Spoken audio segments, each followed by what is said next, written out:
Waalaikumsalam. Dia monggo silakan masuk, Mbak. Mbaknya boleh dinyamankan terlebih dahulu duduknya. Ya Ibu, terima kasih. Oke, sudah. Sebelumnya saya lagi berbicara dengan Mbak siapa nih saat ini? Sebelumnya perkenalkan ya Bu, nama saya Cindy Stariani. Baik, saya manggilnya Mbak Cindy. Oke, Mbak Cindy itu nama saya Sita, biasa dipanggil Bu Sita. Gitu ya Mbak Cindy? Iya. Oke, apa kabar Mbak Cindy hari ini? Alhamdulillah baik sih Bu, cuman ya 50-50 sih Bu. Oke, hari ini kegiatannya Mbak Cindy apa nih? Atau Mbak Cindy lagi sibuk dengan apa nih saat ini? Kuliah, kerja, atau apa? Kebetulan saya mahasiswa sih Bu, jadi saya kesibukannya ya kuliah setiap hari. Baik, Mbak Cindy lagi berkuliah gitu ya Mbak Cindy. Kuliah di mana Mbak Cindy? Di ini Bu, Universitas PGRI Buana yang di Nagel. Oh, oke, lupa ya Mbak Cindy. Mbak Cindy semester berapa nih saat ini? Semester 5 Bu. Ya, semester 5.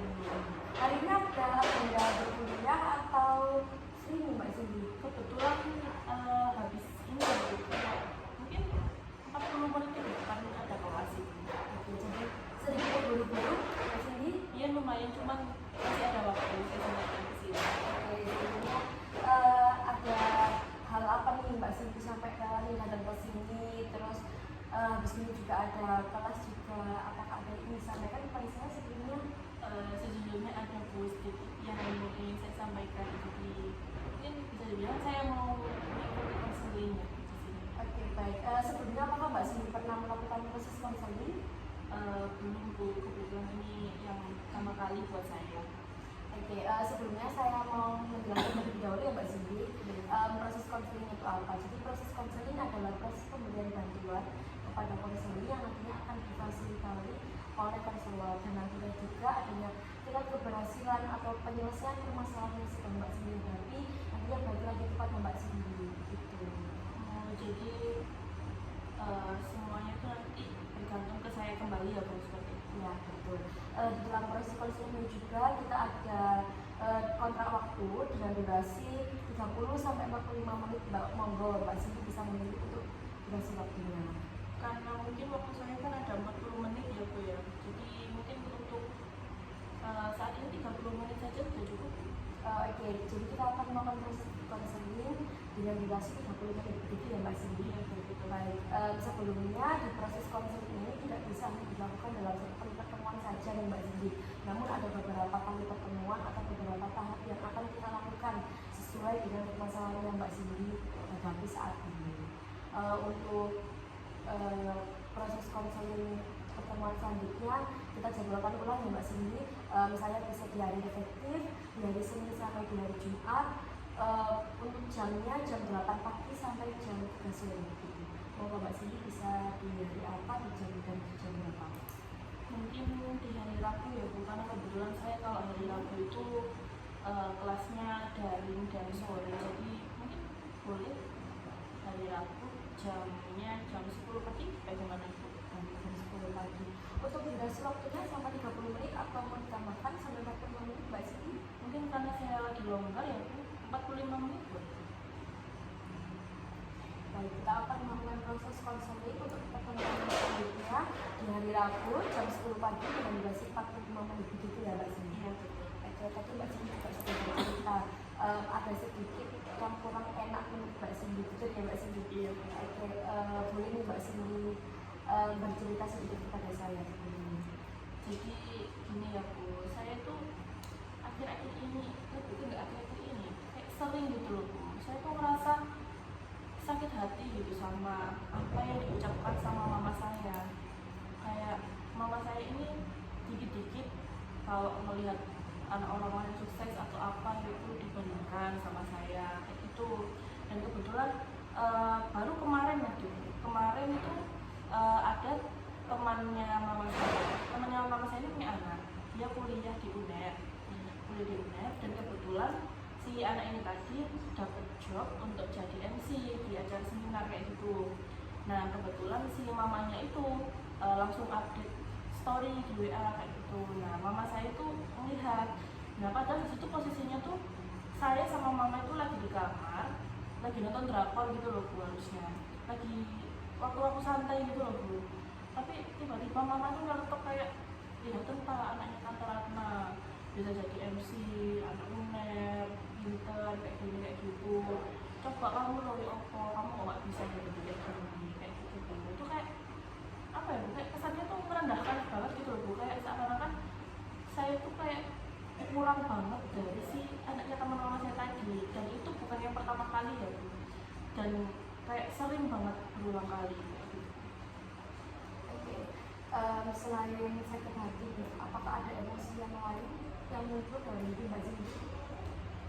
Kayak apa ya Bu, saya tuh kayak apa ya Bu, kayak iri gitu mungkin ya Bu, kayak ketika mama saya tuh membanggakan anak orang lain, kayak ini loh si ini loh pintar ya, dia bisa dapat apa, dapat prestasi ini, bisa menang ini, lomba ini, sana sini, jadi ini, jadi itu. Saya kayak ada rasa iri gitu loh Bu di sini ya.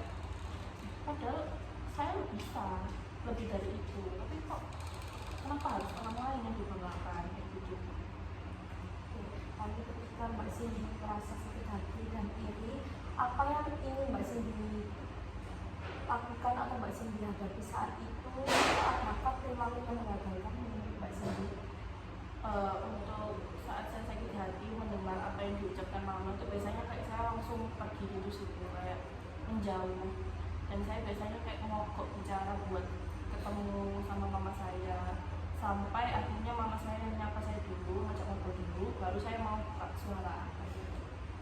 Jadi Mbak Cindy menarik diri, mau kok berbicara dengan mama, dan mungkin Mbak Cindy berusaha cari perhatian gitu ya dengan mama. Nah, Iya Bu, betul Bu, kayak ketika saya merasa iri tadi itu kayak saya itu langsung apa ya Bu, kayak mencari sesuatu yang bisa membuat mama itu sekiranya bisa ngomong kayak, oh mama ya bangga sama kamu, kamu kok bisa kayak gini kayak gitu Bu. Kayak saya tuh udah mencoba ikut lomba-lomba itu banyak Bu, lomba-lomba kayak lomba storytelling, terus lomba poster, lomba nyanyi, dan itu banyak menangnya. Ya memang bukan dalam hal akademik seperti yang dibanggakan oleh mama saya dari anak-anak teman mama saya tadi. Cuman ya saya tuh juga bisa Bu menang-menang kayak gitu. baik. Menurut Mbak Cindy, apakah dengan teknologi dapat membantu dalam jangka waktu yang panjang? Ya enggak juga sih Bu, enggak membantu banget, karena apa ya Bu, bahasanya kan saya apa ya Bu, kayak tetap terus-terusan begitu, nggak ada kemajuan. Apakah ada pengalaman masa lalu yang mungkin berhubungan dengan rasa sakit hatinya Mbak Cindy pada saat ini? Ada sih Bu, pertama kalinya saya merasa sakit hati banget itu kejadiannya itu ketika saya masih SMA. Posisinya dulu itu saya tuh sebenarnya pas SMP, saya SMP-nya kan di swasta ya Bu. Mama itu pengennya saya masuk di SMP negeri, di SMP-nya mama saya dulu. Nah, tapi karena nilai saya yang kurang untuk masuk ke situ, jadinya saya mau nggak mau masuk swasta. Sampai SMA pun saya juga swasta. Nah kebetulan ada anaknya teman mama saya, dan kebetulan mama saya yang ngajar di sekolahnya mama sendiri, dia itu bisa masuk ke SMP yang mama saya inginkan pada saat saya waktu mau masuk SMP tadi, tapi saya nggak bisa masuk itu lagi. Nah disitu mama tuh kayak ngungkit kembali, kayak ya tentang anaknya tante ini bisa masuk SMP kayak ini, kenapa kamu tuh dulu kok bisa, padahal dia pintar kayak gini, nilainya mencukupi kayak gitu. Tapi disitu saya kayak ya kenapa gitu loh, kayak padahal posisinya di situ saya udah SMA, kenapa harus diungkit lagi kayak gitu.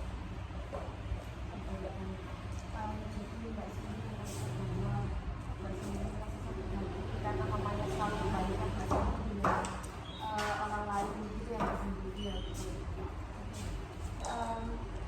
Apa yang Mbak Cindy harapkan ketika berada dalam situasi tersebut?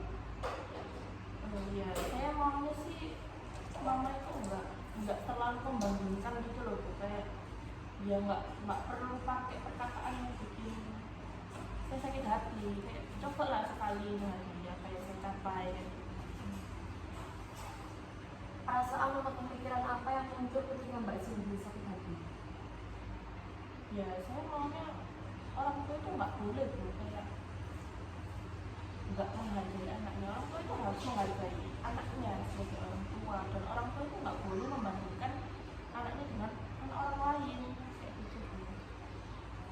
Oke, apakah di setiap semua orang tua harus menghargai anaknya? Ya untuk karena mereka posisinya sebagai orang tua ya harus bu, kan itu anaknya sendiri. Namanya menghargai hanya cukup orang tua saja, tidak diri sendiri atau orang lain. Ya karena mereka orang tua bukan salah satu tingkat kebahagiaan seorang anak itu ketika dipuji dan dibanggakan oleh orang tuanya. Namanya harus dipuji seperti apa yang kamu mau. Ya dihargai dengan apa yang sudah dicapai anaknya, yang didapatkan oleh anaknya, prestasi anaknya, seperti itu. Dalam artian kalau dikatakan apa kamu harus validasi? Ya bisa dikatakan seperti itu bu, karena kan setiap anak itu juga butuh validasi dari orang tuanya. Kalau kamu tidak bervalidasi, kalau orang kamu tidak bisa memberikan validasi tersebut, apakah kamu tidak bisa melakukan kerjamu atau belajarmu? Ya enggak juga bu, saya juga orang tua kan juga harus bisa menghargai apa yang sudah dicapai anaknya. Memang menghargai itu apa sih yang kamu mau dalam wujudnya itu seperti apa? Ya cukup kata-kata aja kayak saya bangga sama kamu, kamu pintar, kayak gitu aja sih. Memang selama ini tidak mendapatkan kalimat seperti itu dari orang tuamu. Yang mendapatkan, cuma kenapa lebih banyak membandingkan daripada memberikan kalimat apresiasi tersebut. Berarti kamu kurangnya belajar dalam bidang akademik maupun akademik, atau kamu tidak bertumbuh sesuai dengan keinginan orang tuamu. Mungkin bisa dibilang seperti itu bu, karena saya memang nggak jago sih bu dalam akademik. Justru kamu meningkatkan belajar kamu, bukan fokus mencari validasi dari orang tuamu. Tapi kan setiap kemampuan orang itu sudah berbeda-beda, setiap orang itu kan diberikan porsi tersendiri. Kenapa harus selalu meningkatkan kemampuan kalau memangnya misalnya nggak bisa mendapatkan kemampuan itu tadi? Kalau memang porsinya sudah di situ, bagaimana? Kamu merasa bahwa kamu sakit hati dengan kalimat orang tuamu ketika dibanggakan kepada anak orang lain. Lalu apakah ada usaha yang membuatmu, ya mas saya sudah seperti ini bekerja keras, apakah kamu tidak mengatakan kepada mamamu kayak, mama kenapa nggak ikut buku, apa dan lain sebagainya? Ya, cuman saya kan sudah melakukan apa yang saya capai seperti mengikuti lomba-lomba yang sudah disebutkan tadi. Tapi respon mama itu ya udah biasa aja, nggak ada tuh kalimat-kalimat seperti itu. Oke. Jadi artinya kamu ini sudah mengusahakan apa yang semuanya mama kamu inginkan, tapi memang mamamu ini tidak menghargai usahamu sama sekali begitu. Iya seperti itu. Baik. Lalu adakah perasaan yang lain ketika kamu berkata seperti itu bisa mamamu? Nggak ada sih bu. Ya saya cuma merasa sakit hati aja sama omongannya. Ketika kamu tidak, apakah mamamu selalu tidak menghargai semua usaha atau kerja keras kamu? Ya dihargai sih bu, cuman dalam beberapa tuh kayak ya kenapa harus dibandingkan gitu. Ya harusnya dia ditanyakan kepada mamamu. Harusnya kamu juga bisa memberikan apa ya, peningkatan itu diri sendiri. Harusnya kamu juga fokus sama prestasimu, entah akademik atau non akademik kamu. Kamu tidak perlu fokus dengan kalimat mamamu yang membandingkan dengan anak lain, namun kamu bisa memfokuskan dirimu dengan belajar atau meningkatkan hal tersebut. Iya betul sih bu, tapi kan saya sudah melakukan itu dalam hal non akademik seperti ikut lomba-lomba. Apakah itu juga bisa dikaitkan seperti itu? Ya bisa, namun kembali lagi kamu harus bisa memberikan sepenuhnya dan membuktikan kepada orang tuamu. Seharusnya kamu tidak perlu menanggapi atau memberikan reaksi seperti apa kepada orang tuamu, namun seharusnya kamu membuktikan kepada orang tuamu bahwa ma aku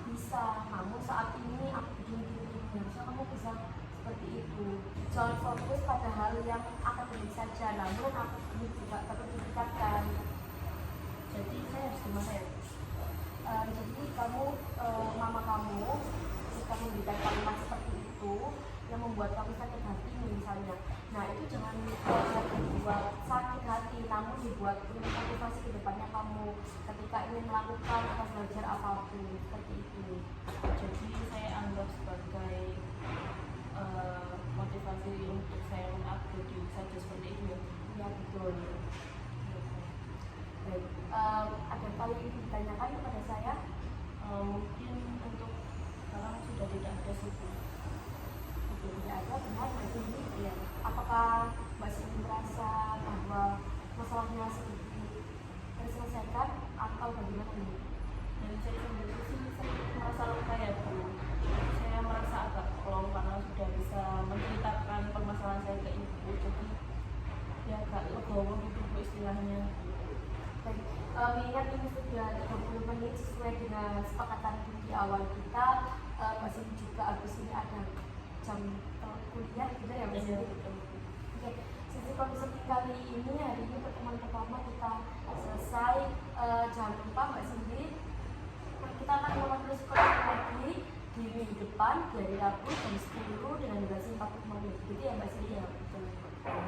Saya juga mengucapkan terima kasih kepada Bu Sinta sudah mendengarkan saya dan menerima saya untuk bercerita di sini dan menanggapi ya celotehan saya yang agak-agak ya Bu. Saya jadi agak lebih sadar di situ. Mungkin saya pamit ya Bu karena perjalanannya juga lumayan.